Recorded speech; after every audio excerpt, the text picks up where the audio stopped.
teman-teman. Selamat sore, Assalamualaikum warahmatullahi wabarakatuh. Waalaikumsalam. Ya, senang sekali saya sore hari ini bisa memandu diskusi kita. Bukan diskusi lah ya, jamu ya kalau istilahnya IKP-DIY itu jagongan bermutu, Mas Hansen. Jadi kita di IKP mencoba untuk mengguyupkan teman-teman penerbit yang ada di DIY untuk mengadakan diskusi rutin. Insya Allah rencananya itu setiap sebulan tuh 2 kali. Jadi untuk apa, supaya anggota-anggota IKP dan penerbit di DIY ini juga memiliki istilahnya wacana gitu ya, ataupun teknis-teknis terkait penerbitan juga bisa lebih progresif seperti itu. Dan teman-teman yang hadir via Zoom, kali ini saya bersama salah satu narasumber kita, Mas Nevul ini lagi di kantor IKP DIY. Kita disambil lagi, kalau teman-teman punya waktu luang atau ingin ngopi-ngopi di sini, sangat bisa untuk mampir. Di kantor juga sudah ada 2 penerbit juga, 1, 2, 3, 4 ya. Ada 4 penerbit yang datang secara offline dan lebih banyak bergabung secara online. Dan untuk teman-teman yang hadir secara offline, sedikit informasi bahwasanya narasumber kita kali ini itu tersebar di 3 daerah di 2 negara. Bayangkan tuh. Jadi narasumber dari diskusi kita sore ini berlangsung di 2 negara. Yang pertama Mas Hansen ini di Singapura. Halo. Kemudian Mas Salman ada di Jakarta. Kemudian satu Mas Nevul ini di Jogja. Jadi semoga tidak ada halangan berarti ya untuk diskusi kita sore hari ini. Dan sebelum langsung ke narasumber, biasanya setiap kali diskusi kita punya keynote speech, Mas Hansen. Jadi kita ketua IKP kita ini sangat suka mengayomi anggota-anggotanya, ya, sangat perhatian dan sangat peduli dengan anggota-anggotanya. Jadi setiap kali diskusi selalu ada keynote speech atau pembukaan dari ketua IKP. Silakan Mas Awan.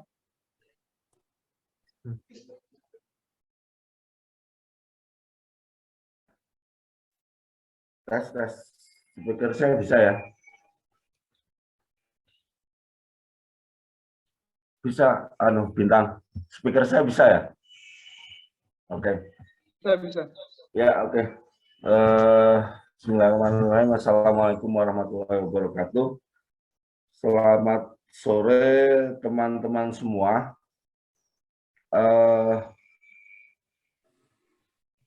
Dari yang jamu sebelumnya, saya sudah sulit mendeteksi apa artinya ini penerbit dari mana saja, karena sepertinya sekarang banyak, dan kita memang terbuka, jadi banyak teman-teman yang sepertinya juga luar Jogja. Jadi ya semuanya selamat datang, terima kasih sudah bergabung.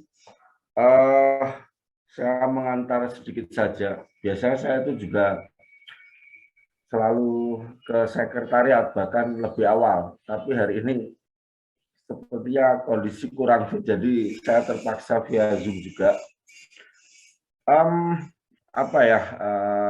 Saya memantik saja kira-kira soal copyright. Bisa jadi sebagian besar di sini sekadar ingin tahu gitu ya, soal bagaimana sih sebenarnya kalau membeli copyright naskah dari bahasa lain gitu ya. Karena semua pasti membayangkan ini sesuatu yang rumit, ini sesuatu yang mahal gitu ya. Jadi 2 itu saja saya pikir sudah jadi penghalang biasanya untuk sekadar terkonek informasi bahwa memang peluang membeli atau bahkan juga menjual copyright itu sebenarnya sesuatu yang ya di dunia penerbitan buku satu benefit yang memang dari dulu sudah muncul gitu ya. Mungkin begini, karena ini kita di IKP gitu ya. Saya mungkin sedikit cerita, ada satu momen di masa lalu. bahwa sekitar tahun 1950 gitu ya, 5 tahun setelah Indonesia merdeka, IKAPI terbentuk, kemudian membuat satu pertemuan besar gitu ya, pertemuan besar secara nasional lah, barangkali kalau sekarang ya mungkin musnas gitu ya, bahwa isu copyright itu sudah muncul dalam pertemuan itu gitu ya. Jadi hanya ada sekitar 5 isu, di dunia penerbitan yang saat itu dibahas, dan yang mengejutkan isu copyright itu saat itu sudah dibahas gitu, dalam rapat besar pertama IKAPI ketika berdiri gitu ya. Itu makanya mungkin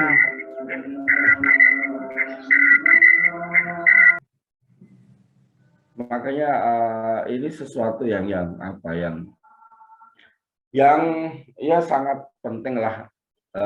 Saya pikir selalu bisa jadi alternatif penerbit untuk istilahnya berada di jalur mungkin penerjemahan karya gitu ya. Sepengetahuan saya sebenarnya setiap ada book fair internasional yang mungkin levelnya grade-nya sudah diaku lah, taruh saja misalnya Frankfurt Book Fair, London Book Fair, Kairo Book Fair, dan lain-lain gitu ya. Sebenarnya Indonesia itu selalu punya delegasi. Bukan hanya salah satu tugas mereka sebenarnya menjual copyright atau menawarkan naskah-naskah penerbit di Indonesia setelah melalui seleksi tentunya ya, untuk dijual di event book fair internasional itu. Nah, saya melihat di Jogja itu kemarin-kemarin sepertinya belum banyak terpapar informasi-informasi seperti ini. Bagaimana cara istilahnya mengikuti seleksinya biar naskahnya juga ikut bisa dijual gitu ya. Jadi sebenarnya ada pernik-pernik itu, tetapi ya mungkin informasi yang memang belum menyebar saja gitu. Nah, kita lambat laun kan sebenarnya segala informasi ini mau kita hadirkan, salah satunya dengan cara seperti ini gitu. Nanti mungkin teman-teman penerbit yang Mas Novil, Mas Salman sepertinya sudah punya pengalaman di lapangan begitu ya.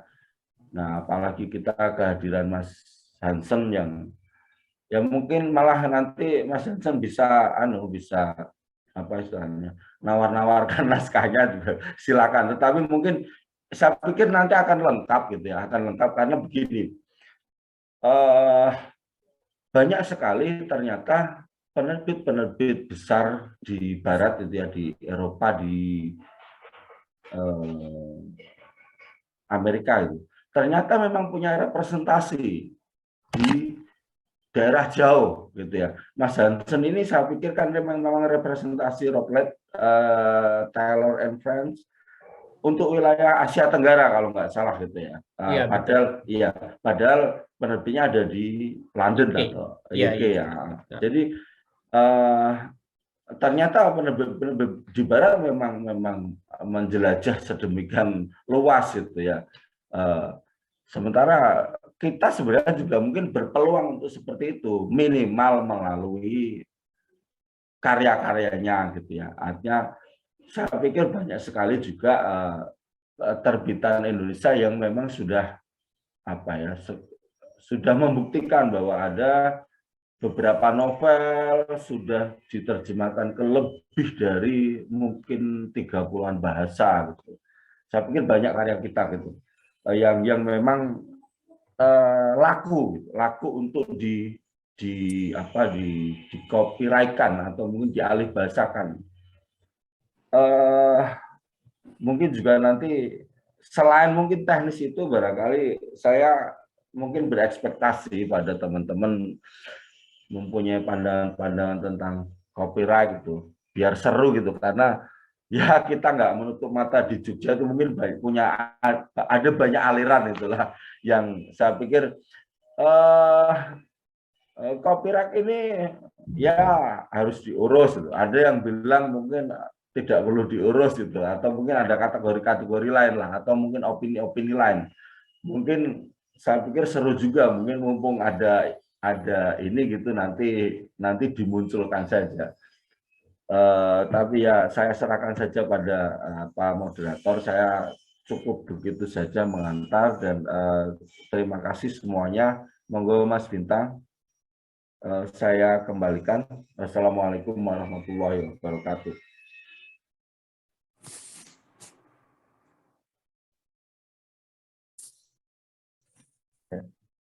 Kamu sedikit.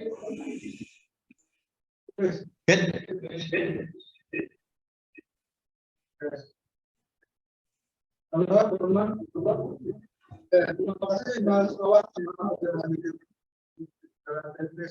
Nah, jadi seperti itu pengantar dari ketua IKPD. Makanya hukum jam ini merupakan wadah ya. Dan jam kali ini adalah bahas tentang copyright naskah. Dan kebetulan sudah ada 3 sumber keren. Jelas nggak ya soalnya?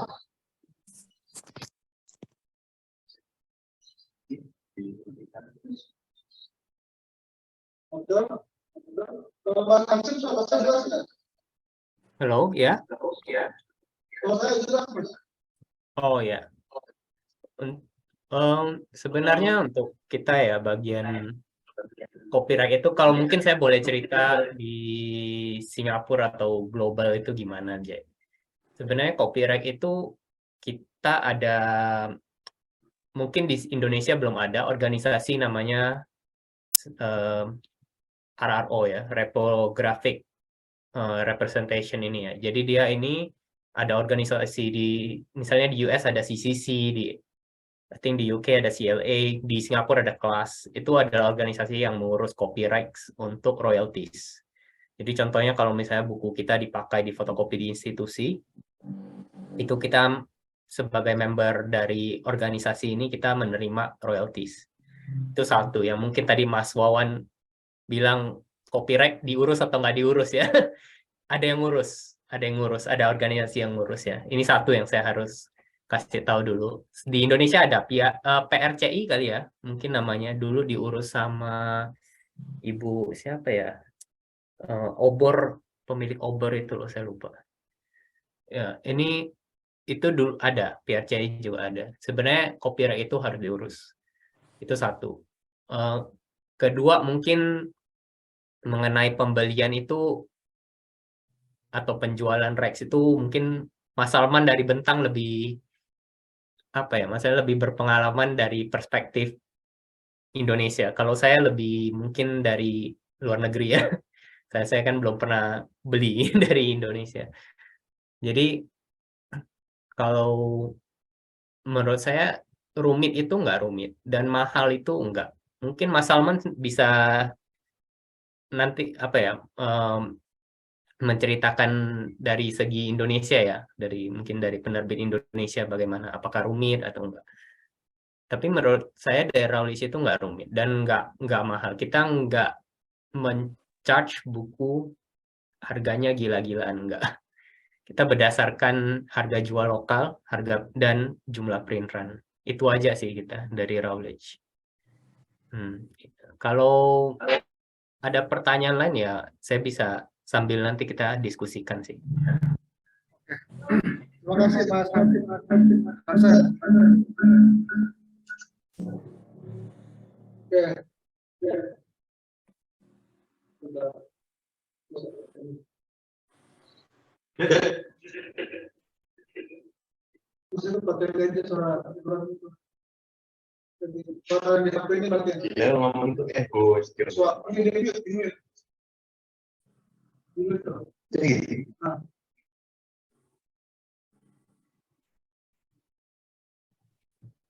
Oke, teman-teman.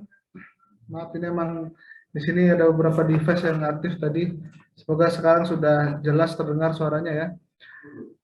Baik, tadi saya belum sempat memperkenalkan Mas Hansen ini siapa ya. Jadi langsung direspon dan langsung disampaikan apa namanya penjelasan mengenai Mas Hansen. Jadi buat teman-teman yang baru bergabung yang belum tahu, Mas Hansen ini adalah lulusan engineering ya dari Monash University, bukan Monash Jakarta ya.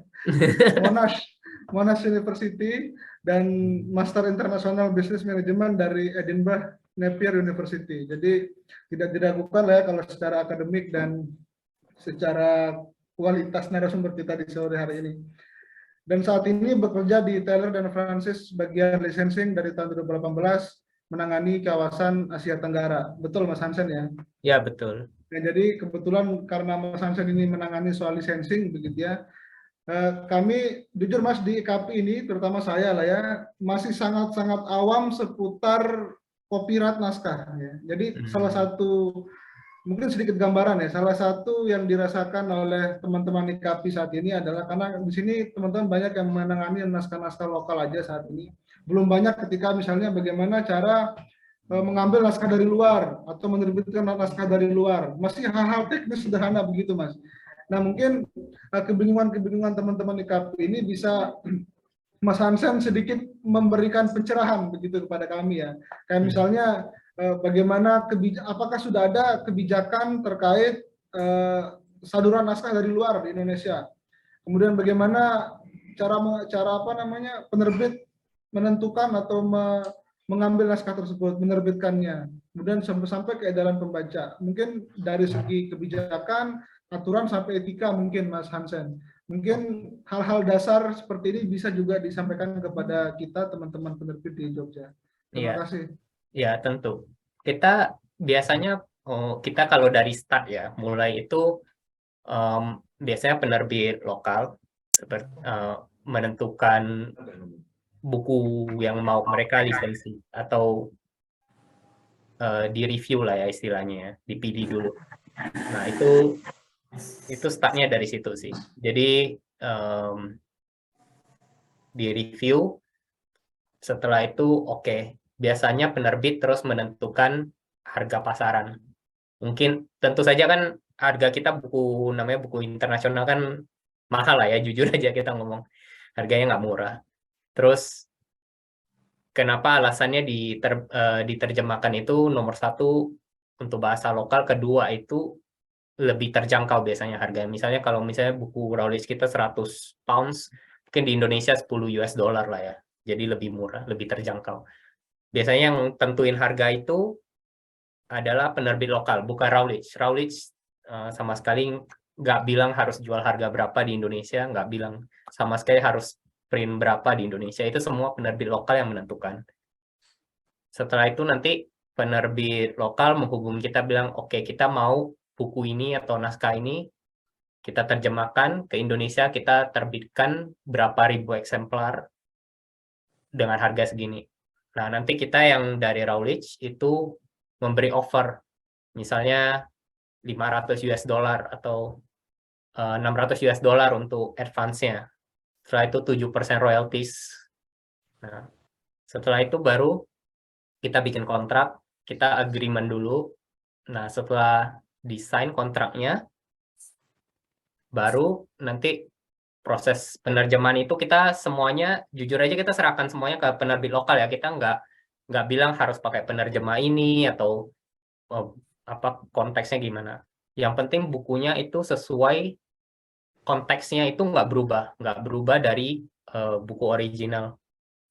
Soalnya ini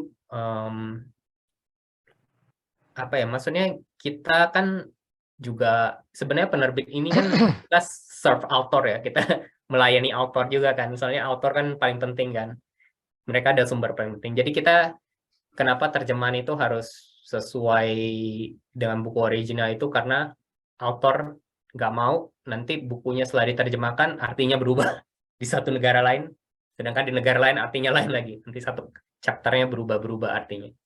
Makanya bukunya itu harus sesuai itu. Tapi kita nggak menentukan, nggak bilang harus bukunya harus kayak gini, diterbitkan di kertas ini atau fontnya begini, nggak. Kita nggak ada kita nggak strict. Kita yang penting kita nanti hasil jadinya bikin ke Routledge, kita cek. Tentu saja bahasa mungkin nggak kita cek lah ya secara konten ya. Kalau saya sih nggak apa-apa, saya ngerti bahasa Indonesia. Kalau misalnya kayak jual ke penerbit Vietnam, ke penerbit Myanmar gitu kan, saya nggak ngerti kan bahasanya. Tapi secara general bukunya, tebalnya, kontennya semua kira-kira sama, similar to original gitu ya. Itu nomor 1. Terus copyright page yang biasa kita cek itu nomor 2. Cover. Setelah itu yang penting menurut kita yang penting semua konten di situ sudah di apa ya, maksudnya di clear lah itunya, kontennya apa, tabelnya segala itunya semuanya udah di clear. Setelah itu ya sudah kita terbitkan, kita nggak sulit kan. Habis itu ya udah kita terbitkan, kita serahkan semuanya ke penerbit lokal. Kita hanya setiap tahun penerbit lokal send report ya ke kita ya, bilang oh kita udah jual segini gitu aja sih. Kita nggak bilang, kita nggak strict, nggak bilang harus you do something very specific atau nggak ada. Kita semuanya kita percayakan ke penerbit lokal gitu sih. Yang penting kita ada kontrak, itu aja. Untuk segi apanya, dari segi kita sih, dari sisi Routledge sih nggak kompleks. Kalau untuk pembelian naskah dari kita sih, tentu nanti filenya semua kita kirimkan, itu semua ada juga untuk terjemahan nanti. Itu aja sih. Oke, mungkin bisa juga dikasih sedikit penjelasan Mas, kalau Routledge ini sendiri perannya, kemudian cara menjembatani dengan penerbit itu seperti apa? Menjembatani, sorry. Menjembatani atau menghubungkan antara dari naskah luar kemudian komunikasinya ke penerbit di Indonesia itu seperti apa? Kita Routledge ini kan penerbit luar ya, jadi kalau saya dari segi Routledge itu, saya cuma bisa menawarkan atau memberikan buku-buku Routledge. Tapi menurut saya kalau misalnya teman-teman penerbit luar mau cari penerbit lain, misalnya Cambridge University Press atau Guildford atau apa gitu, itu bisa juga. Tapi bukan dari Routledge. Soalnya Routledge itu penerbit, bukan agency. Tapi mungkin bisa menghubungi mereka. Mereka itu, saya rasa hampir seluruh penerbit luar itu konsepnya sama. Yang penting ada kontrak dan laporan tahunan, annual report. Dan kita saya rasa menurut saya nggak pernah mendengar ada kompleksitas sih yang kayak harus bilang bukunya harus seperti ini atau apa gitu sih. Rasanya saya hampir nggak pernah dengar dari hampir semua teman penerbit luar ada kalau menjual lisensi nggak sampai kayak gini sih, maksudnya nggak very strict gitu lah. Yang penting kontrak sih, kita kontrak sama annual report itu yang penting.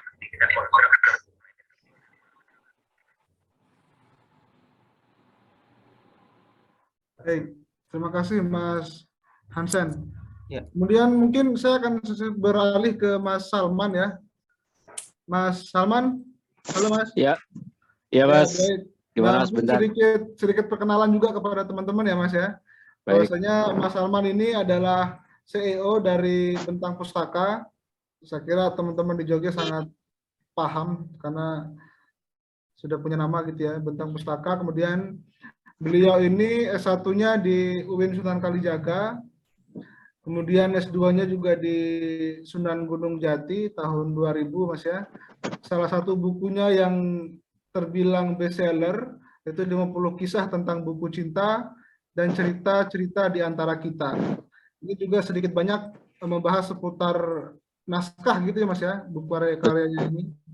Nah, betul. Untuk Mas Salman sendiri, saya tahu Mas bahwasanya Bentang juga banyak menerbitkan buku-buku terjemahan.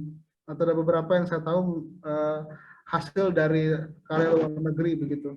Nah, bisa diceritakan Mas pengalaman pribadi mungkin ya, supaya teman-teman yang hadir juga punya gambaran jika ingin mengadopsi naskah luar ke dalam bahasa Indonesia begitu, itu kira-kira mekanisme kemudian caranya itu seperti apa, tantangannya kalau ada. Baik, terima kasih Mas Bintang. Selamat sore teman-teman semuanya. Jadi terkait apa yang bisa saya ceritakan dari pengalaman mengelola copyright, ya betul tadi yang disampaikan Mas Hansen, copyright itu memang harus diurus gitu ya. Itu bisa berjalan dua sisi. Karena bisa jadi naskah dari penerbit kita kemudian diterbitkan ulang tanpa izin gitu, atau yang terjadi sebaliknya, yang pernah terjadi di Indonesia. Jogja kan dulu agak terkenal tuh, alih-alih copyright kita menggunakan kata copyleft, ya kan. If anything, nothing goes right, go left, katanya begitu. Nah, tapi itu sesuatu yang sekarang ini saya pastikan itu akan menjadi problem begitu ya, ketika kita mencoba untuk tidak mengurus rights lalu menerjemahkan begitu saja dalam dunia yang tidak berklaim ini, sehari 2 hari bisa langsung ketahuan tuh. Jadi penting sekali tema hari ini. Nah, kalau saya bisa ceritakan bagaimana kita mengurus copyright, itu sebenarnya juga tidak ada bedanya yang disampaikan Mas Hansen tadi, relatif sederhana gitu, karena tahapannya itu tidak rumit begitu. Mungkin sesederhana seperti kalau saya ilustrasikan, suatu hari misalnya saya menemukan satu artikel pendek tentang Walter Isaacson yang sedang menyiapkan sebuah biografi untuk Steve Jobs gitu. Saya baca waktu itu di kompas.com. Nah, karena interest saya salah satunya adalah teknologi, waktu itu saya mencoba mencari tahu Walter Isaacson ini agentnya siapa sih gitu ya. Nah, barangkali networking itu yang kalau teman-teman belum pernah melakukan copyright, pengurusan copyright itu, networking itu yang harus dicari dulu gitu. Ya.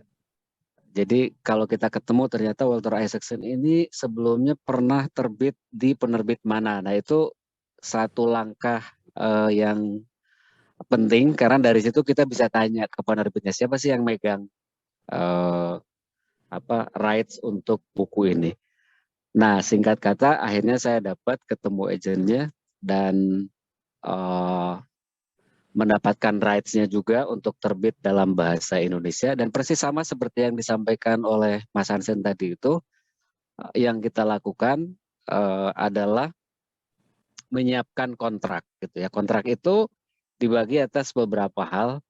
Salah satunya yang utama adalah seberapa atau dalam harga rupiah ketika diterjemahkan ini berapa besar sih nilainya gitu, 50.000, 60.000, 80.000, 100.000, dan itu bergantung pada jumlah halaman terjemahan. Jadi taruhlah misalkan halaman aslinya 200 halaman, kita perkirakan hasil terjemahannya mungkin 1,5 kalinya lebih tebal begitu ya.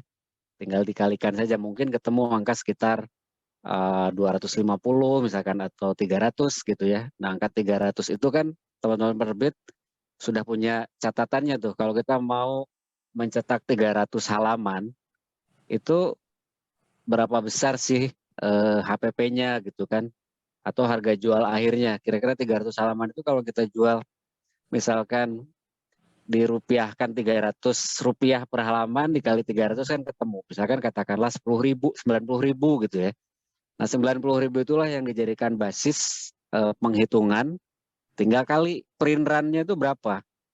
Print run-nya itu 2.000 kah, 3.000 kah, 4.000 gitu. Itu bergantung pada seberapa besar keyakinan kita mau menerbitkan buku ini. Waktu Steve Jobs itu seingat saya first print run-nya itu sekitar 5.000 itu. Nah, itu yang dikalikan.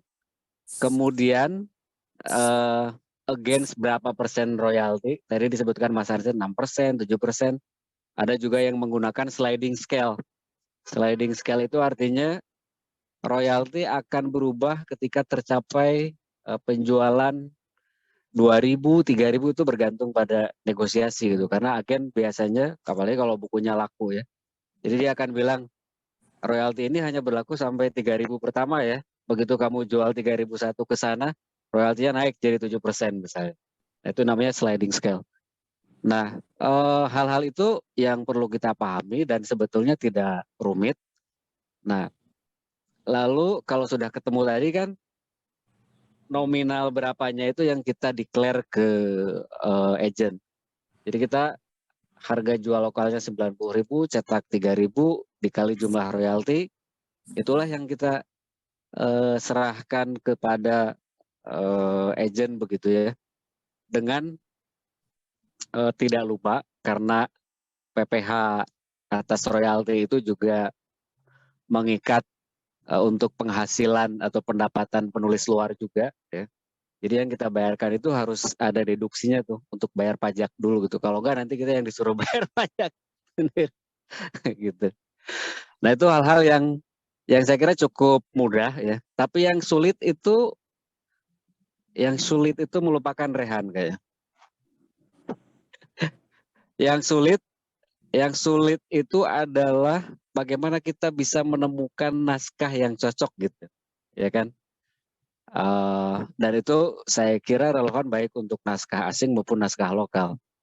Dan penerbit itu kan sebenarnya apa yang kita terbitkan itu semuanya pertaruhan kan, gitu. Dia bisa laku, dia bisa tidak laku. Ada yang awalnya tidak laku tapi terus jadi laku, macam-macam lah. Itu saya kira hal-hal yang sudah jadi makanan kita sehari-hari. Jadi itu pengalaman pendek ketika Bentang menerjemahkan ke dalam bahasa Indonesia buku Steve Jobs ya. Nah, hal yang menarik yang saya dapati dari penerjemahan buku Steve Jobs ketika itu adalah ternyata saya harus berurusan dengan banyak pihak. Jadi buku ini multipartis gitu. Jadi rights atas naskahnya sendiri itu diatur oleh satu agen. Tapi karena buku itu menggunakan sejumlah gambar dan gambar itu dimiliki oleh agen-agen yang terpisah-pisah, Mas. Jadi kita harus settle pembayaran ke semua agen itu. Ya, jadi katakanlah ada 50 gambar yang digunakan di dalam buku Steve Jobs. Ternyata 50 gambar itu diurus oleh 5 agen yang berbeda. Itu harus kita bayar satu persatu dulu tuh. Penggunaan gambar ini kita selesaikan. Baru bisa kemudian setelah itu selesai, kita bisa secara aman menerbitkannya begitu. Nah, jadi hal-hal seperti itu juga akan kita temui gitu ya, yang multipartis itu kalau pihak penulis ternyata dia tidak memiliki right atas sumber materi yang dia gunakan, itu adalah materi dari pihak ketiga gitu. Jadi itu siap-siap saja misalnya selain advance royalties gitu ya, itu kita membayar secara terpisah konten-konten yang sifatnya terlepas dari naskah begitu. Jumlahnya bisa besar, bisa kecil tergantung negosiasi lah kira-kira begitu. Itu Mas mungkin pengalaman yang yang pernah lah kita lakukan, dan pada dasarnya sebenarnya semua sama saja prosesnya begitu. Untuk judul apapun di link dengan agent itu pasti akan begitu. Kita disiapkan, kita harus mempersiapkan sejumlah urutan tadi itu. Akan berapa besar dalam rupiah, dicetak berapa banyak, royaltinya berapa, kayak gitu. Itu Mas, mudah-mudahan membantu. Siap. Terima kasih Mas Salman. Saya ingin bertanya satu hal lagi Mas. Mungkin ini juga bisa dijawab oleh Mas Hansen juga ya, selain Mas Salman. Terkait dengan ada nggak sih apakah kebijakan gitu ya atau aturan di Indonesia terutama mengenai naskah luar yang akan dimasukkan ke Indonesia, terutama terkaitan dengan misalnya ada kandungan ideologi tertentu, apakah ada buku yang dilarang atau tidak. Nah, jika ada penerbit yang ingin menerbitkan gitu ya naskah luar itu yang memuat ideologi-ideologi terlarang misalnya di Indonesia, apakah itu ada lembaga atau ada orang yang mengatur hal itu, Mas? Atau gimana cara prosesnya? Baik, sejauh ini ya yang saya alami sebenarnya kita tidak mengenal lembaga sensor untuk naskah ya. Mungkin teman-teman yang lain bisa koreksi saya kalau saya keliru gitu. Jadi ini mungkin agak berbeda dengan pengalaman teman-teman lain di luar Indonesia. Jadi waktu 2021 saya ke Turki itu kebetulan saya bertemu dengan banyak penerbit dari ini ya, dari Timur Tengah dan Afrika lah begitu. Yang misalkan Lebanon gitu atau Tunisia dan Maroko itu, pemerintah itu punya lembaga yang kira-kira lembaganya ini melakukan sensorship ya, atas naskah penerbit begitu.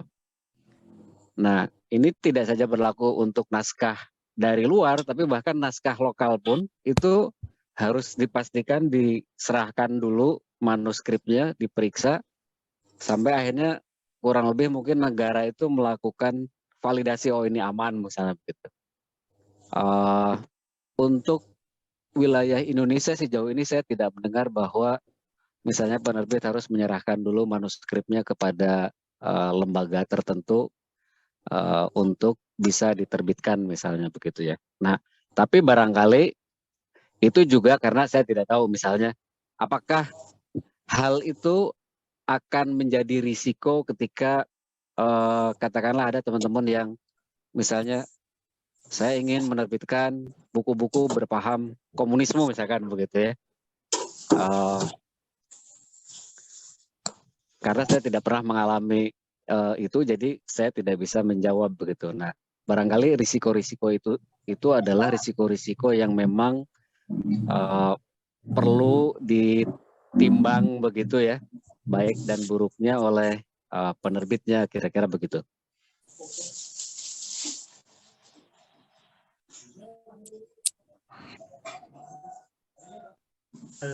Halo. Kalau saya boleh tambahkan sedikit ya, dan untuk komentar Mas Salman ini, saya dulu pengalaman buku-buku, ada beberapa buku memang subjeknya mungkin sedikit sensitif ya di negara-negara tertentu ya. Saya ada contoh berapa tahun lalu pas saya baru mulai kerja di Routledge itu, saya ada klien dari Vietnam menerbitkan buku namanya Road to Serfdom. Itu bukunya tentang ekonomi ya, History of Economy seluruh dunia. Itu top banget bukunya. English booknya sell very well, soalnya itu klasik ya. Nah, namanya kalau kita cerita sejarah kan ya, namanya sejarah kan pasti ada yang nggak bagus ya, kayak Nazi, like komunisme, like sosialis. Kan buku itu kan sebenarnya menceritakan apa ya, kejelekan dan kebaikan ekonomi setiap rezim ya, ada fasisme, kapitalisme gitu kan. Nah, ada satu chapter itu cerita tentang komunisme kan ya Mas tahu sendiri lah ya, semua tahu sendiri lah Vietnam pemerintahnya apalah ya, pemerintahannya bagaimana lah ya. Nah, kita udah terbit. Udah ini apa? Udah terbit. Udah Apa? Padahal waktu itu namanya di Vietnam itu penerbitan itu sensorshipnya itu luar biasa, ketatnya luar biasa. Jadi harus lewat 3 atau 4 lembaga lah ya, pemerintah. Udah terbit. Tapi kira-kira saya rasa 6 bulan ya setelah penerbitan bukunya udah diedarkan. Tiba-tiba keluar surat dikirim ke penerbitnya, ke klien saya. Dia bilang buku itu harus dicabut dari peredaran. Katanya karena dia menjelek-jelekan pemerintahan rezim sekarang katanya. Padahal itu enggak, secara langsung kita nggak bilang kayak gitu. Itu bukunya nggak ada menceritakan. Itu cuman menyinggung kejelekan ekonomi dari salah satu rezim gitu aja kan. Kayak misalnya kapitalisme atau apalah gitu. Nah, itu satu ya. Itu menurut saya harus hati-hati sedikit kalau beli naskah ya untuk semua penerbit, bukan hanya dari Raulis. Raulis itu sebenarnya buku kita banyak yang kritik banyak inilah ya. Mungkin bisa ditanyakan ke teman-teman yang udah pernah beli buku kita di Indonesia ya. Ada beberapa kita ada buku yang cukup sensitif lah ya. Tapi untungnya nggak pernah kita nggak terlalu gimana. Cuman buku kita banyak kritik. Cuman saya mungkin saranin buat teman-teman penerbit Indonesia itu kalau pilih naskah, apalagi buku-buku yang kritisisme ya, itu hati-hati. Jangan ini, soalnya takutnya setelah terbit dicabut dari peredaran itu lebih rugi. Karena advance itu dibayar nggak bisa refund. Nah, sayang kan udah bayar advance terus udah susah-susah cari penerjemah, bukunya diterbitin tahu-tahu. Tapi ya itu hati-hati aja kalau pilih buku-buku tertentu yang mungkin sensitif di Indonesia ya. Kalau beli naskah gitu. Itu aja sih. Terima kasih Mas. Besok kita beralih ke salah satu narasumber lagi yang ada di samping kanan saya, Mas Tepul. Novel, udah saya Vivo ya. Mas Novel ini teman-teman adalah saat ini sebagai direktur di Jakarta. Kantor pusaka ini beliau terbit dan beberapa sebelum juga. Mas Tepul ini dia adalah novel.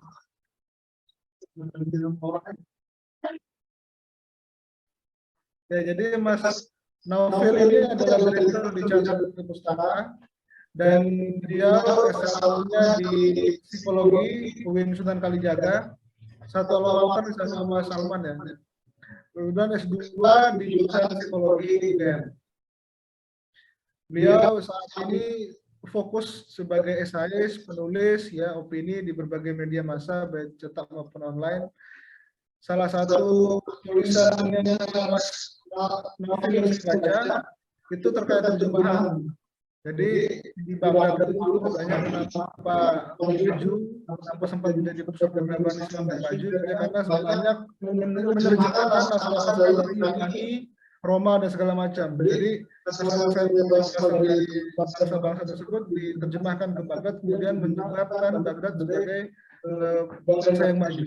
Dan mungkin Mas Novel akan menjelaskan lebih detail bagaimana nanti soal proses kreatif di Cantrek nanti yang masuk Mas Novel ini akan menjelaskan soal terjemahan naskah apa penting, apa urgensinya, dan kenapa penerbit perlu menerjemahkan naskah. Silakan Mas Novel.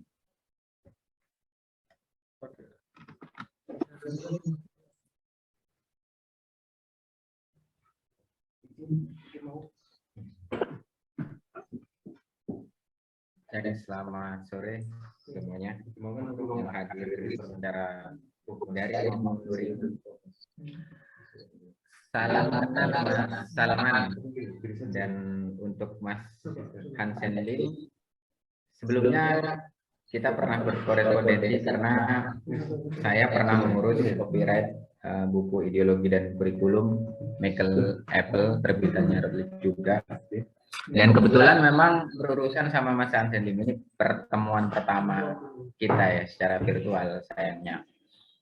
Tapi nggak apa-apa, semoga di lain kesempatan bisa bertemu secara tatap muka langsung. Iya Mas, semoga bisa Mas.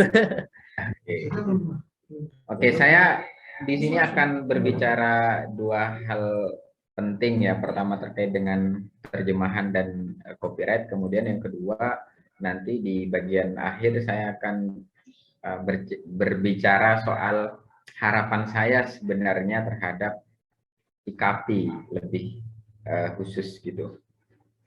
Nah, kalau Mas Salman tadi berbicara bagaimana mengurus copyright dari perspektif penerbit yang sudah besar, penerbit mayor lah ya, saya di sini akan bercerita sebagai perwakilan dari penerbit kecil. Saya tidak akan menyebut sebagai penerbit indie atau independen, takut dimarahi Mas Roni.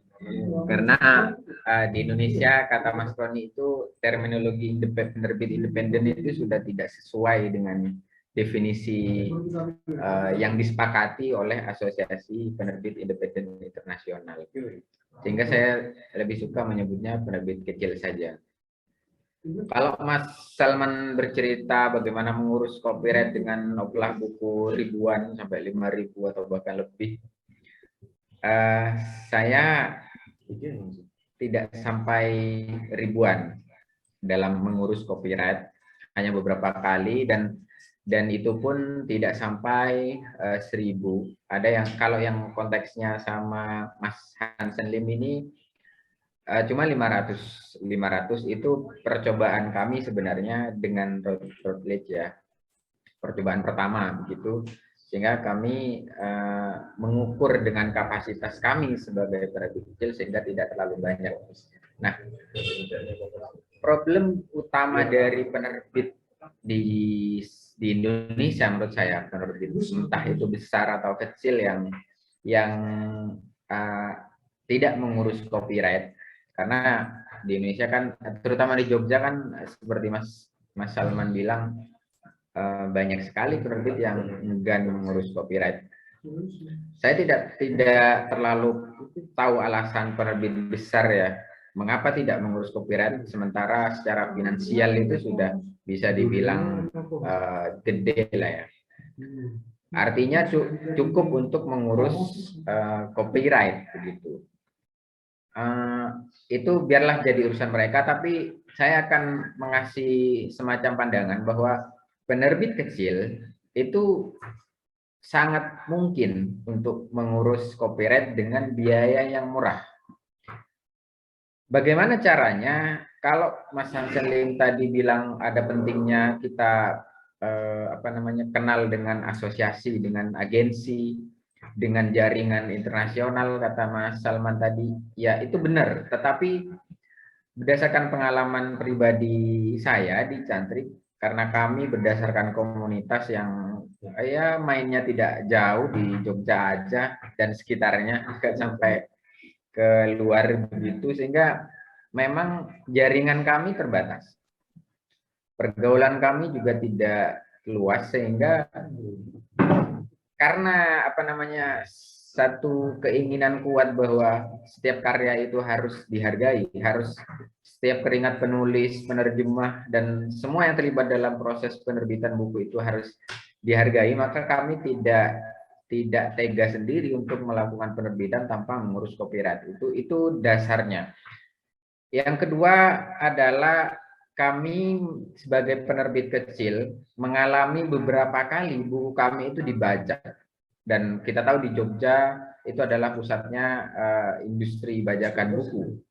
Kami melihat sendiri buku kami dibajak dan itu betapa menyakitkan bagi kami, sehingga atas dasar itulah setiap usaha-usaha ilegal dalam setiap proses penerbitan buku, akhirnya kami sadari itu bahwa itu tidak baik, termasuk dalam konteks menerbitkan karya terjemahan. Artinya di sini kami ingin mengajak teman-teman, kalau kita punya satu kesadaran bahwa bajakan nggak baik, dan kalau buku kita dibajak kita merasa sakit hati, ya ayo bareng-bareng kita urus copyright. Karena posisinya sama, kalau penulisnya datang ke Indonesia atau agensinya mengetahui ada bukunya yang diterbitkan tanpa copyright, perasaan yang mereka yang alami kan sama dengan buku kita melihat buku kita dibaca. Itu dasarnya. Jadi sangat tidak masuk akal bagi saya satu penerbit keluar bukunya dibajak, tapi di saat yang sama mereka enggan mengurus copyright untuk buku-buku terjemahan. Bagi saya itu satu moralitas yang ambigu, yang standarnya ganda, dan saya tidak mau seperti itu, makanya kami mengurus. Nah, prosesnya tidak rumit sebenarnya, tinggal bagaimana kita menghubungi. Karena saya ceritakan tadi, saya tidak punya kenalan agensi, tidak masuk terhadap organisasi dan seterusnya. Maka pertama hal yang saya lakukan adalah saya email penulisnya. Saya tanya, kebetulan beberapa ada yang langsung melimpahkan prosesnya terhadap penerbit melemparnya ke agensi. Misalnya yang ideologi dan kurikulum, pertama saya menghubungi Michael Apple penulisnya, kemudian diteruskan ke Rolet Pusat dan diterima oleh Rosemary Watt kalau tidak salah ingat. Dari sana kemudian dialihkan ke Mas Hansen Lim ini sebagai penanggung jawab di wilayah Asia Tenggara. Nah, soal negosiasi, mungkin kalau ingat Mas Hansen Lim ini akan tertawa mengingat email pertama saya. Jadi karena saya menganggap bahwa Cantrik itu penerbit kecil dan tidak ada yang mengenal di luar sana. Sehingga saya perlu memperkenalkan diri, itu yang pertama kali saya lakukan. Dan ketika saya memperkenalkan diri, saya tidak pakai gimmick. Ya udah dikenalin apa adanya, bahwa penerbit ini begini begitu dan seterusnya, sehingga mereka mengerti posisi kita gitu. Disitulah negosiasi akhirnya berjalan. Dan bagi saya itu sangat terjangkau. Kalau Mas Hansen menyebut antara 500 sampai $1.000 itu untuk yang skala ribuan. Kalau di bawah itu seperti yang seperti kami alami itu kisaran $300, ada yang $200 saya dengan Polity Press misalnya. Bahkan ada yang gratis. Itu tergantung negosiasi kita, tergantung bagaimana cara kita mengenalkan diri ke pihak yang ingin kita ajak kerjasama gitu. Tidak semua penerbit itu punya satu klausul yang ketat dan harus melalui satu transaksi yang bisa diduitkan. Itu enggak semuanya seperti itu gitu. Walaupun ada juga penerbit yang berdasarkan negosiasi panjang tetap aja nggak dikasih gitu. Ya akhirnya kami nggak jadi untuk menerbitkan buku itu, dan itu sudah kami lakukan juga. Ya nggak masalah, kita cari buku yang lain gitu, yang sekiranya sesuai dengan kantong kami. Artinya kalau kita mau paling tidak berinisiatif ya untuk melakukan kerja-kerja semacam itu, untuk melakukan legalisasi semacam itu, ya itu bagi saya nilai plusnya banyak sekali, terutama soal jaringan tadi, soal legalitas, dan kita tidak cemas kemana-mana karena takut ketahuan kan bukunya terbit, takut ketahuan nggak ngurus copyright lalu di Uber, di Twitter kan, sekarang di Twitter mudah sekali tuh dibikin thread dan segala macam, mampus tuh dikeroyok akun medsosnya. Nah, saya menghindari hal itu. Walaupun di awal-awal kami memang tidak ngerti caranya ngurus itu bagaimana gitu, sehingga kami mencari tahu bagaimana caranya. Nah, saya kemudian berharap untuk kedepannya bahwa kerja-kerja semacam ini agar tidak terjadi langkah-langkah yang sifatnya soliter, maka bagi saya penting IKP ini biar manfaatnya terasa bagi penerbit begitu ya. Kalau ada hal-hal yang sifatnya sangat membantu kemudahan kita dalam mengurus copyright, misalnya memfasilitasi dengan agensi A, B, C, itu malah lebih baik menurut saya. Karena sejauh ini penerbit kecil itu rata-rata itu tidak ngerti caranya. Mereka sudah dibayang-bayangi oleh ngurus copyright itu biayanya mahal, biayanya nanti bisa menguras anggaran misalnya. Ya memang ada yang seperti itu, tapi kan kita cari siasat, cari cara gimana memperoleh copyright yang murah untuk skala penerbit kecil, sehingga kita tetap bisa menerbitkan secara legal begitu. Dan disinilah menurut saya peran penting IKP untuk memfasilitasi ini gitu. Dan yang kedua bukan hanya penerbitan atau penerjemahan dari luar ke dalam negeri, tapi juga bagaimana dari dalam negeri sendiri kita juga bisa terakses oleh orang-orang luar, sehingga mereka juga punya minat yang sama dengan kita dalam hal penerjemahan. Dan saya pikir ini tidak bisa dilakukan oleh masing-masing penerbit secara sendirian. Harus ada satu lembaga, satu payung lembaga yang mengakomodasi ini. Dan saya pikir kalau tidak IKAPI itu siapa lagi kalau bukan IKAPI kan. Nah, inilah pentingnya. Ini PR-nya Mas Wawan, nggak apa-apa ya Mas. Maksud saya biar ada legacy yang bisa diingat oleh seluruh penerbit gitu. Oke. Sehingga kerja-kerja semacam ini nanti bisa dilakukan secara bareng-bareng, dan kalau ada informasi festival di mana, apa yang harus kita tawarkan, promosikan dan seterusnya, kita bisa bekerja secara bersama-sama gitu, sehingga informasinya itu menyebar dengan cukup baik. Nah, ada satu naskah di Cantrik, buku terbitan Cantrik yang sedang diterjemahkan ke bahasa Inggris dan akan diterbitkan oleh satu penerbit kampus di Amerika. Itu kami tidak melewati satu proses kurasi dari agensi, tapi karena kebetulan ini penulisnya punya pengalaman dan perkenalan internasional, Muhammad Al-Fayad. Itu akhirnya ada satu temannya yang melakukan penerjemahan, tertarik dan diajukan ke satu penerbit. Nah, kalau kita hitung-hitung berapa banyak naskah yang nasibnya akan semujur ini, kan itu melibatkan beberapa faktor. Penulisnya ya harus terkenal, harus punya jaringan banyak, naskahnya juga oke, dan yaitu tanpa ada peran dari lembaga, maka sulit sekali naskah kita bisa dilirik oleh agen luar. Nah, harapan saya bukan hanya kita yang mengurus copyright terjemahan dari luar, tapi orang luar juga ya 1-2 bolehlah melirik karya kita, penerbit dari dalam negeri.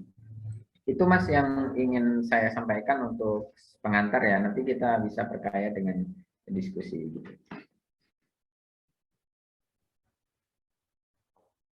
Harus gantian headset. Baik, terima kasih Mas Nofil atas penjelasan dan pencerahannya kepada teman-teman yang hadir di sore hari ini. Tadi Mas Hansen sudah izin pamit. Oh, masih ya Mas Hansen ya? Oh ya, sama-sama. Saya maaf ya, izin pamit, saya ada meeting lain. Iya, siap. Terima kasih itu Mas. Saya ada kasih email saya di chat grup. Kalau ada yang mau pertanyaan, nggak hanya mengenai Raulit sih, kalau misalnya generally mau tanya tentang copyright, boleh hubungi saya. Oke. Terima kasih Mas Hansen. Ya, itu teman-teman sudah disediakan kontak email. Silakan jika ada yang ingin ditanyakan atau direspon terhadap Mas Hansen, bisa langsung dihubungi. Dan silakan Mas Hansen jika ingin undur diri, kami ucapkan terima kasih banyak atas waktunya. Ya, saya pamit dulu ya. Terima kasih Mas Hansen. Ya, terima kasih ya, sama-sama ya. Terima kasih udah ngundang saya. Ya, sampai jumpa di lain waktu. Ya, nanti kalau bisa ketemu di Indonesia langsung. Ke Singapura, semoga Mas bisa ketemu. Oh ya, di Singapura juga boleh. Oke. Yuk, mari. Mari. Sudah ada Pak Joko Irawan juga. Halo Pak Joko, selamat sore. Selamat sore, Mas Bintang. Ya.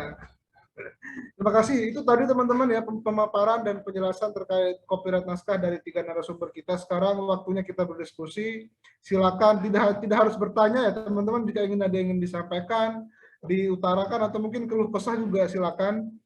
Di sini juga sudah ada Pak Joko juga, mungkin bisa bantu jawab nanti Pak, adik-adiknya penerbit yang ada di Jogja. Oke Mas Bintang, ini tadi saya sudah terima kasih IKAPI Jogja sudah memfasilitasi pertemuan ini. Senang sekali saya bisa kenalan dengan satu penerbit lagi yang baik.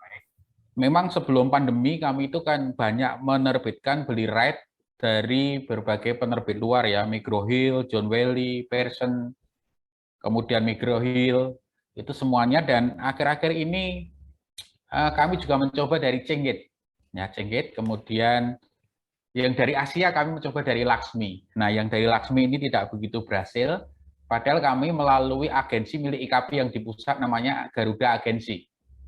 Ya, jadi kalau di IKAPI pusat itu ada namanya Garuda Agensi, kalau nggak salah pimpinannya adalah Pak Nong. itu adalah tugasnya sebetulnya tidak hanya memfasilitasi anggota IKP untuk membeli right, tetapi juga menjualkan right dari penerbit-penerbit Indonesia untuk keluar. Itu tadi. Nah, itu kan bagus sekali, harusnya bisa lebih dipertajam nanti mungkin di IKP pusat. Tapi kalau IKP Jogja boleh berjalan sendiri jauh lebih baik, nggak ada masalah. Toh sekarang era keterbukaan. Nah, sebetulnya tadi ingin saya tanyakan kepada Mas Hansan itu ya banyak kan. Ini kan biasanya kami itu ada dua model ya, kerjasama dengan buku luar itu adalah yang pertama right dengan BP khusus, kemudian dengan royalty negotiable. Ada juga sebetulnya model namanya co-op. Co-op itu adalah kerjasama penerbitan bersama. Jadi kami dimodali dari luar, kemudian kami juga keluar modal sepakat untuk bagi hasil. Itu kayaknya lebih syariah gitu ya. Itu ada juga seperti itu. Nah, masukan saya ya itu segera memang buku-buku kita, karya-karya anak bangsa ini bagaimana bisa juga dijual rate-nya keluar. Kalau memang di bidang teknologi kurang populer, meskipun sebetulnya kualitas penulis kita bidang teknologi, buku-buku kampus itu juga bagus. Tetapi memang kalah pamor ya dengan penulis-penulis luar, sehingga lebih banyak penulis-penulis kita yang hebat-hebat itu lari ke penerbit luar, Elsevier dan kawan-kawan, karena kita tidak ada jaringan untuk menjual rate keluar itu. Demikian Mas Bintang, terima kasih. Ya, terima kasih Mas Joko. Selanjutnya ada dari Nuta M. Mas apa Mbak ini? Silakan. Halo, Assalamualaikum. Suara saya jelas Mas Bintang? Jelas Mas, jelas. Silakan. Ya, mohon maaf jaringannya kurang bagus, saya tidak menyalakan kamera. Salam kenal semuanya Bapak Ibu, Mas Bintang, Mas Wawan, Mas Huda, begitu ya. Saya dari penerbit Nuha Medica ya, dari Nuha Medica dan Nuta Media begitu. Mungkin tidak begitu populer ya, karena saya juga jarang bertemu dengan teman-teman karena kesibukan di kampus begitu. Ada beberapa yang sebetulnya ingin saya tanyakan dan sampaikan, siapa tahu juga nanti bisa menjadi bahan saya kalau nanti ada yang berkenan membawa penerbit Bapak Ibu di Jogja untuk saya bawa ke Malaysia begitu. Jadi bulan Februari Maret mendatang saya diundang oleh salah satu penerbit di Malaysia. Kita akan MOU bahasanya ya, itu terkait dengan penerbitan buku. Salah satunya adalah tukar menukar naskah begitu ya. Jadi karena saya melalui kawan saya yang juga bekerja di penerbit itu, dan dia yang menerjemahkan naskahnya Habibur Rahman itu ya. Saya lupa judulnya apa begitu, ke dalam bahasa Malaysia yang mentranslate dia begitu. Nah mungkin karena ini saya juga baru pengalaman pertama, mungkin kalau ada Bapak Ibu yang pernah menjalin kerjasama dengan penerbit di luar negeri begitu,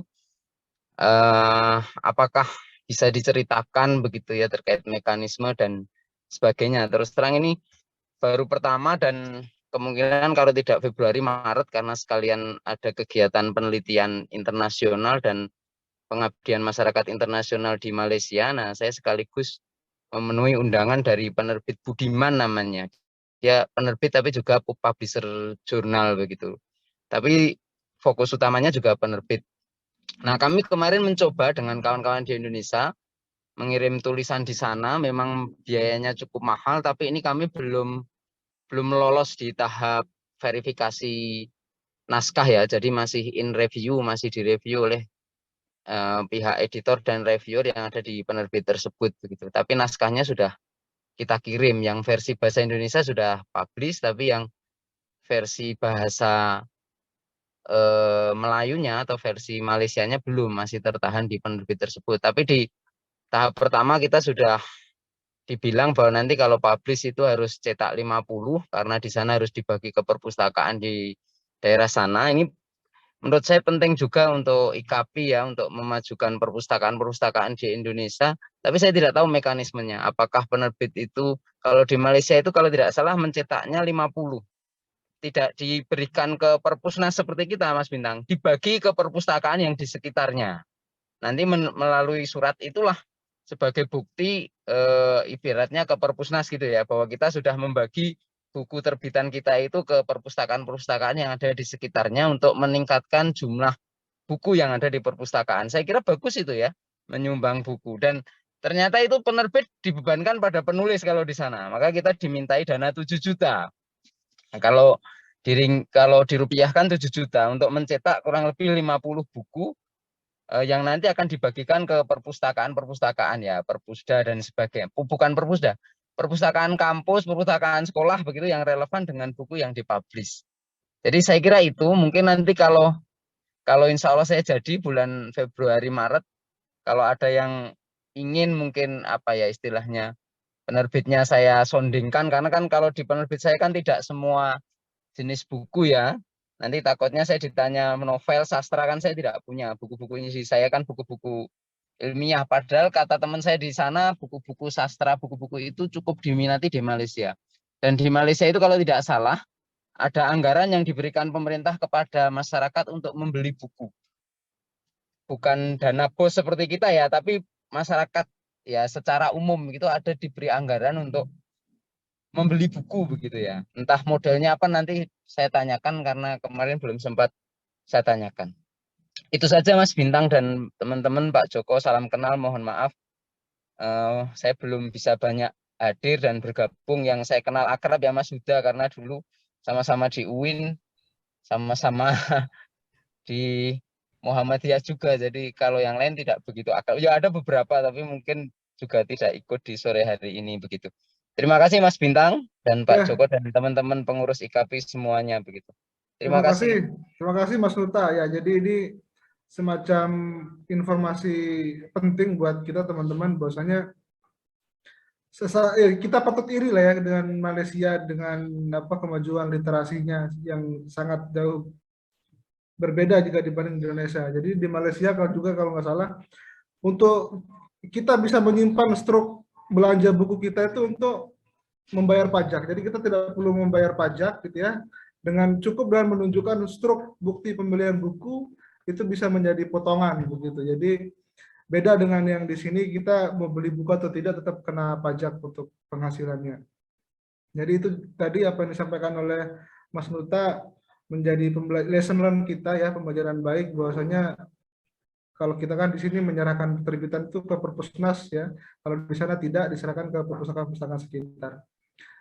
Terima kasih Mas Nuta. Silakan buat teman-teman yang lain jika ada yang ingin disampaikan atau ditanyakan, mumpung masih ada Mas Nafil sama Mas Salman di sini. Oh ya, silakan. Mungkin langsung di sini aja, Mas. Iya, biar teman-teman yang di Zoom tahu. Kita jawab nanti Mas aja yang nyampaikan. Oh ya, gimana? Kita terkait ini kayak apa? Naskah yang public domain itu kita harus etikanya seperti apa kalau menerbitkan, lalu nanti apakah ada pengurusan copyright juga. Oke. Perkenalkan diri saya Fatih dari Arti Pemutaran. Oke. Baik, terima kasih. Dan Mas siapa? Fatih dari Arti. Mas Fatih ya. Di sini Mas Salman masih ada nggak ya? Iya Mas. Oke. Ini ada pertanyaan Mas dari Mas Fatih namanya di kantor saat ini. Itu kalau urusan naskah yang public domain, jika ingin menerbitkannya itu gimana Mas ketentuannya? Oh iya, baik. Harus mengizinkan dulu atau gimana? Baik. Kalau public domain itu dengan sendirinya kan kalau obat itu sudah generik begitu ya. Siapapun sudah bisa memproduksinya sendiri, kira-kira begitu kan. Karena patennya kan habis dalam waktu kayaknya kurang lebih sama tuh 50 tahun. Untuk buku itu kalau tidak salah dalam beberapa tahun terakhir ini ada sedikit ratifikasi ya, sehingga tidak persis 50 tahun. Saya agak lupa, mungkin nanti teman-teman yang lain yang ingat. Jadi hampir mendekati 70 tahun kalau tidak salah ya, sesudah penerbitnya meninggal. Jadi ada 50 plus apa gitu. Nah, kalau statusnya sudah public domain, ya sebenarnya itu bisa diterbitkan oleh siapapun. Dan ini kan terjadi, misalnya Bentang menerbitkan Animal Farm, Gramedia juga punya tuh. Karena memang statusnya sekarang persisnya sejak awal 2022 kalau tidak salah itu sudah menjadi public domain. Sebelumnya kita masih harus ngurus rights-nya. Nah, hal-hal seperti itu tinggal dicari saja. Biasanya naskah-naskah klasik kan seperti karyanya dari penulis-penulis lama ya. Misalkan saya menerbitkan Monte Cristo misalkan, lalu ada Three Musketeers dan lain-lain, itu rata-rata sudah public domain. Jadi siapapun di dunia dimanapun ketika menerbitkannya itu sudah pasti akan bebas dari litigasi ya, tidak akan kena tuntutan. Kira-kira gitu, Mas. Oke, berarti jika sudah public domain berarti urusannya dengan penerbit ya, tinggal ya. Gitu Mas Fatih. Oke, Mas Novil ada yang ingin direspon? Ya. Sedikit menambahkan soal public domain tadi. Memang di tiap negara itu berbeda-beda tahunnya ya. Ada yang 60, ada yang 75 tahun. Yang paling lama itu Meksiko, 100 tahun paling lama. Dan sebenarnya secara umum kalau public domain ya tinggal kita terjemahkan, kita terbitkan gitu. Tapi ada hal-hal detail yang perlu kita perhatikan juga soal misalnya naskah yang ada kata pengantar ahli. Misalnya ini Kak, saya kasih contoh bukunya Freud atau Lacan misalnya. Ada satu seri yang dikata pengantari oleh para ahli, dan kalau kita menerbitkan versi utuhnya sesuai dengan itu, tentu kita harus izin ke penerbitnya, karena yang punya hak cipta dari tidak hanya karyanya tapi juga kata pengantarnya itu adalah penerbit. Jadi kalau kita mau menyertakan kata pengantar itu, maka kita harus izin ke penerbitnya gitu. Tapi memang tidak seribet kita menerjemahkan karya yang bukan public domain. Yang kedua, ini lebih ribet lagi soal jenis public domain yang berasal dari manuskrip abad-abad pertengahan. Ini biasanya berasal dari karya-karya berbahasa Arab. Nah, kita tahu kalau naskah-naskah di Inggris, di Eropa lah, Eropa, Amerika itu, kalau yang berasal dari abad pertengahan biasanya umumnya karena mereka lebih dulu menggunakan mesin cetak, sehingga memungkinkan mereka melakukan produksi naskah secara seragam dalam konten yang sama.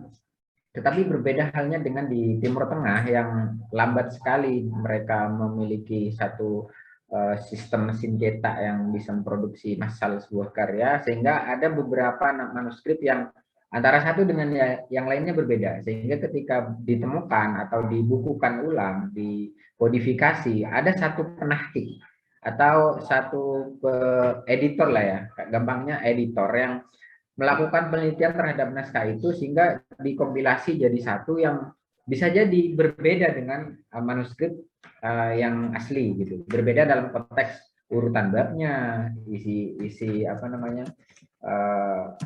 isi dari satu bab ke bab lainnya, ada beberapa perubahan-perubahan, atau bahkan ada redaksi bahasanya yang berbeda. Dalam konteks ini kita harus izin tetap ke penerbitnya, karena yang punya hak atas karya itu sebenarnya adalah penerbit, karena mereka melakukan kodifikasi ulang yang nyaris sama sebenarnya dengan kerja-kerja penulisan buku baru gitu, karena konteksnya dalam naskah Arab memang seperti itu. Nah, ini yang ingin saya tanyakan sebenarnya dalam konteks ini adalah yang kami mendapatkan problem. Saya tidak tahu apakah Bentang itu pernah menerbitkan naskah berbahasa Arab yang konteksnya bukan public domain ya. Dalam hal pengurusan copyright, agak berbeda memang Timur Tengah dengan Eropa nih dalam konteks ini. Karena umumnya kalau Timur Tengah itu apa namanya, akses terhadap katalog, terhadap terbitan biasanya tidak semudah buku-buku Eropa begitu. Nah, saya pernah mau mengurus naskah terjemahan berbahasa Arab yang itu diterbitkan oleh satu penerbit kecil, komunitas lah ya, lembaga gitu di Lebanon pusatnya, tapi ketika dilacak websitenya itu nggak apa ya, error, nggak bisa muncul gitu, error gitu, dan orangnya juga nggak ada gitu, nggak ada emailnya, sehingga saya nanya ke yang ngurus itu kalau ada salah satu kenalan saya di penerbit Ceira Bandung itu, Mas Yusuf Arbi namanya. Nah, saya dapat bocoran kalau copyright penerbit Timur Tengah, terutama yang sudah besar kayak Darul Kutub dan ya berbasis di Lebanon, Uni Emirat Arab, itu mahalnya minta ampun. Bisa kamu sediakan aja uang 50 sampai 100 juta Mas untuk satu naskah. Nah, jadi pusing kita mikirin itu. Tapi saya tidak tahu apakah itu benar atau tidak, karena saya sendiri belum punya pengalaman. Saya pada waktu itu hanya sebatas nanya gitu ya, gimana mekanismenya.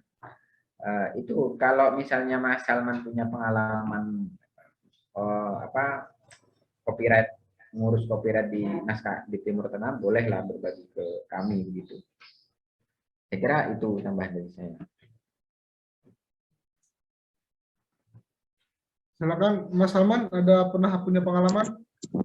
Ya Mas, terima kasih. Tapi memang kebetulan kalau di Bentang ini kita tidak ada yang langsung diambil dari naskah aslinya berbahasa Arab begitu ya. Sehingga kami sayangnya tidak memiliki pengalaman atau tantangan yang dihadapi oleh teman-teman yang mungkin mencoba menerbitkannya ke dalam bahasa Indonesia berdasarkan manuskrip berbahasa Arab.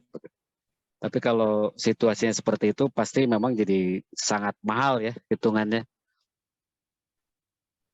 Karena barangkali saya tidak tahu apakah di dunia rights di Timur Tengah itu belum mengadopsi sistem rights yang lebih memudahkan kepada penerbit di luar teritorinya atau bagaimana. Karena yang saya dengar juga kadang-kadang penerbit-penerbit di Timur Tengah ini baru-baru saja sebetulnya menyadari pentingnya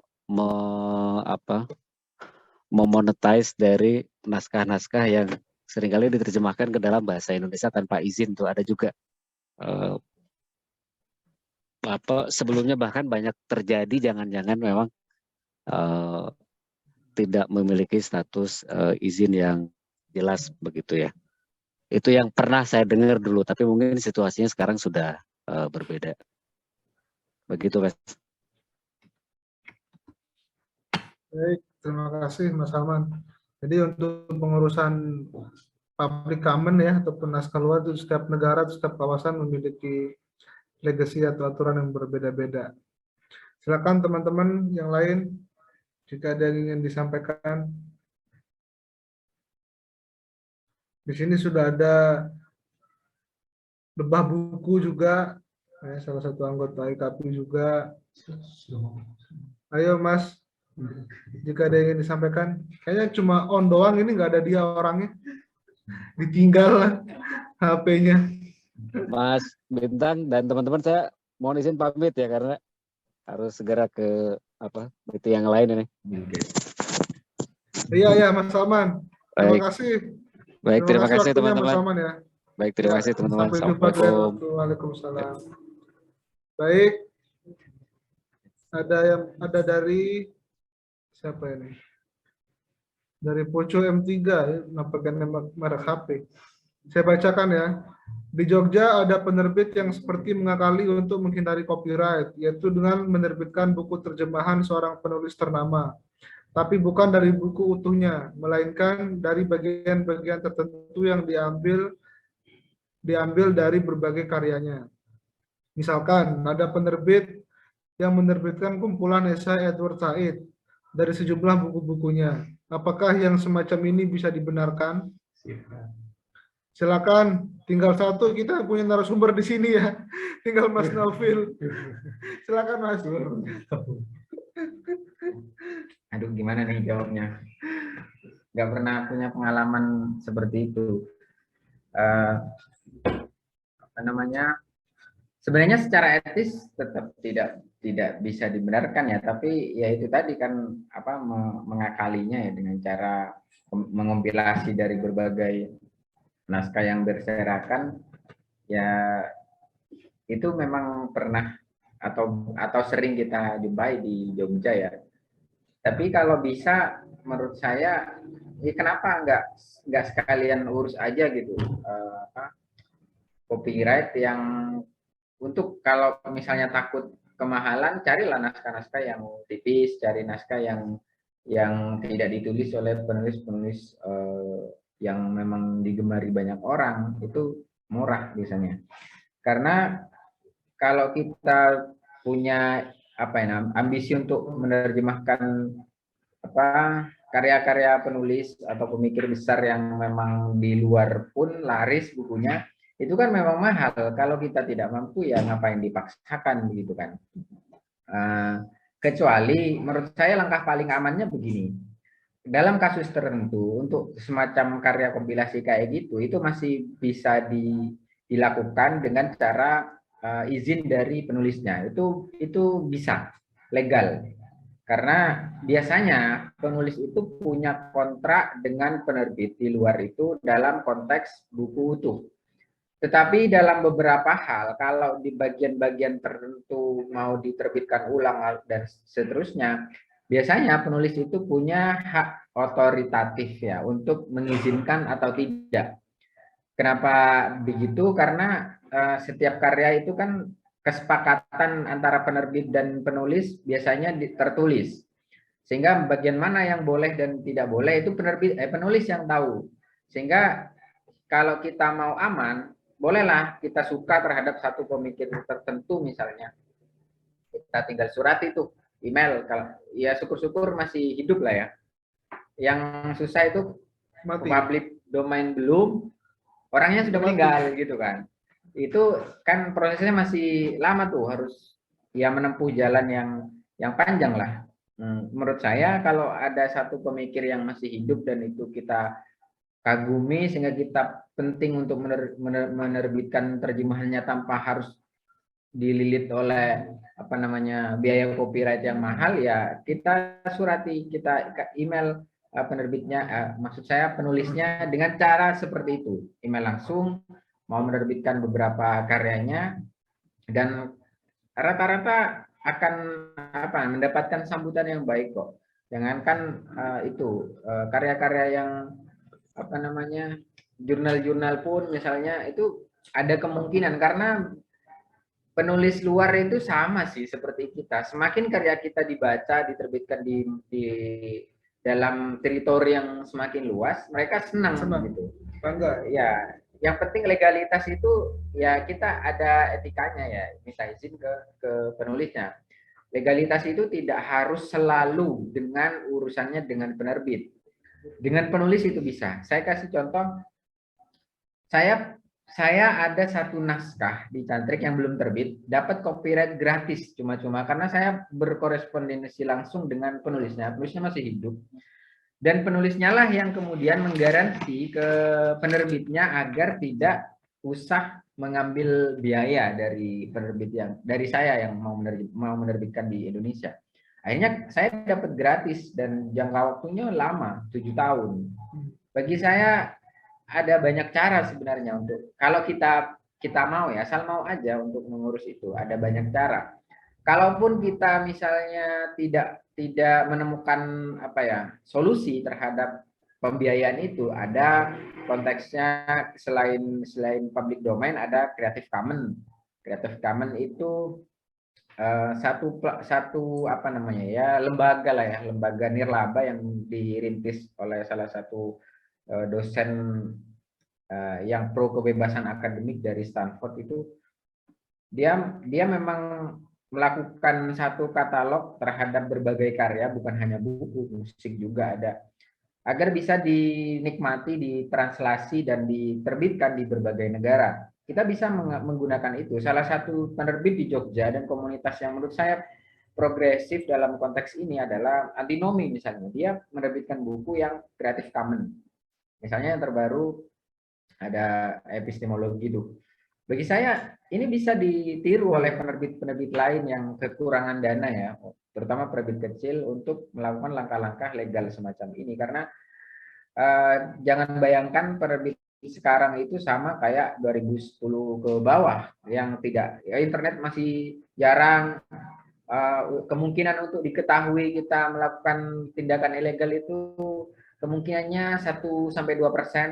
Kalau sekarang akses mudah sekali, kita kalau tidak mau mengurus akan mudah sekali jadi tweet di Twitter gitu. Bagi saya sebelum terlambat ya kita lakukan. Saya sendiri di awal-awal pernah melakukan tindakan yang sama, itu karena saya tidak tahu.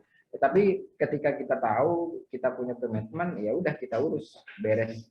Artinya kalau yang pokoknya yang bagi saya yang keliru itu kalau kita tahu, caranya tahu, kita ada akses, tapi kita tidak mau melakukannya, itu yang salah gitu.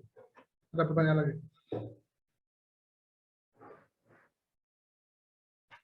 Gimana itu? Oke, kalau pertanyaan siapa nih?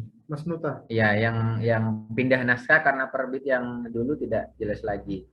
Oh, sangat bisa sih. Akan ada kontrak tuh, tiap penerbit biasanya ada kontrak macam-macam. Ada yang paling cepat 3 tahun, 5 tahun, ada yang 5 tahun, ada yang lebih. Rata-rata 5 tahun kan. Nah, kalau sudah habis masa kontraknya, kita limpahkan ke penerbit lain, itu sah-sah saja. Tapi konteksnya bagaimana kalau di tengah-tengah gitu? Itu biasanya tergantung kesepakatan dengan penerbitnya. Kalau misalnya memutus kontrak di tengah-tengah itu, apakah ada penalti atau enggak? Kalau ada penaltinya, artinya kita harus bayar penalti itu. Kalau enggak ada, ya tinggal bilang, tinggal obrolin. Karena kalau sudah kesepakatan itu kan cara mengakhirinya tetap harus kesepakatan pula di antara dua belah pihak. Ya begitu sih menurut saya. Baik. Seperti itu Mas Nuta. Di sini ada juga Mas Hasnul ya dari Media Presindo. Beliau juga saya kira cukup banyak menangani naskah-naskah terjemahan. Mungkin bisa berbagi pengalaman Mas Hasnul. Jika masih di sini ya, kalau akunnya sih masih, nggak tahu orangnya. Baik, sepertinya nggak ada. Jika demikian, Bapak Ibu, ada lagi nggak sebelum kita akhiri? Oh ya, silakan. Oscar dari penerbit Karang Taruna. Iya. Dari pengalaman Mas Novel. Tapi kan buku terbitannya dibeli ya sama penerbit di luar negeri. Itu karena penulisnya terkenal gitu ya. Nah, misalnya jalan lain selain itu apa ya? Apakah dari IKP menawarkan buku-buku ke pihak di luar negeri atau bagaimana gitu? Atau adakah agensi di Indonesia gitu yang bisa menawarkan buku-buku tersebut? Kalau IKP belum ada. Oke. Langkah lainnya adalah ya lewat agensi itu. Di Indonesia ada agensi, cuma yang seperti saya sampaikan tadi, tidak banyak penerbit yang bisa mengakses agensi itu. Makanya saya berharap banyak malah terhadap IKP ini untuk bisa menjadi lembaga yang menyediakan akses gitulah, memfasilitasi terhadap pertukaran promosi naskah lah antar negara begitu. Nah, momen yang paling tepat sebenarnya adalah misalnya seperti Frankfurt Book Fair, pokoknya festival-festival buku besar lah di berbagai negara. Di Jakarta juga kan ada tuh. Biasanya di setiap acara seperti itu masing-masing penerbit, terutama penerbit yang tentu punya akses ya. Mereka kan ada lapaknya masing-masing yang menyediakan naskah-naskahnya, buku-bukunya yang copyrightnya tersedia begitu. Sehingga orang ketika berkunjung ke book fair, international book fair seperti itu tujuan mereka tidak hanya membeli buku. Kalau kita secara umum kan ke pameran buku, kita tujuannya kan mau membeli buku. Nah, international book fair yang biasanya sering di Jakarta itu selain memang membeli buku kita ke sana, tapi di situ biasanya masing-masing penerbit itu ada satu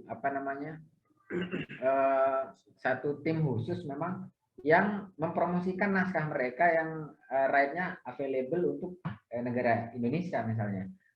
Nah, beberapa penerbit itu ya melakukan cara-cara seperti itu. Misalnya kalau yang di Jakarta itu ada Martin Giri, punya space tersendiri di situ. Cuma bagaimana kita bisa masuk ke sana begitu? Kalau kita tidak dikenal atau kita tidak punya jaringan, makanya saya berharap IKP ini bisa gitu, karena dia lembaga kan, lembaga yang sudah punya jejak, punya otoritas, bisa memfasilitasi itu gitu. Karena kalau kita tidak tetap tidak bisa tembus ke akses itu, ya susah juga kita mau menawarkan naskah kita kan. Nah, saya pikir itu penting dipikirkan oleh IKP, gimana caranya kita kalaupun tidak bisa satu penerbit ya punya lapak sendiri di situ, ya udah atas nama IKP Jogja deh, punya satu gerai di situ, setiap ada International Book Fair, ya kita masing-masing penerbit dimintalah andalan terbitannya apa gitu, itu aja yang dipromosikan di situ gitu. Nah, biar kita sebagai organisasi ini kelihatan gitu. Nah, itu yang harapannya bisa terwujud untuk ke depannya. Gitu.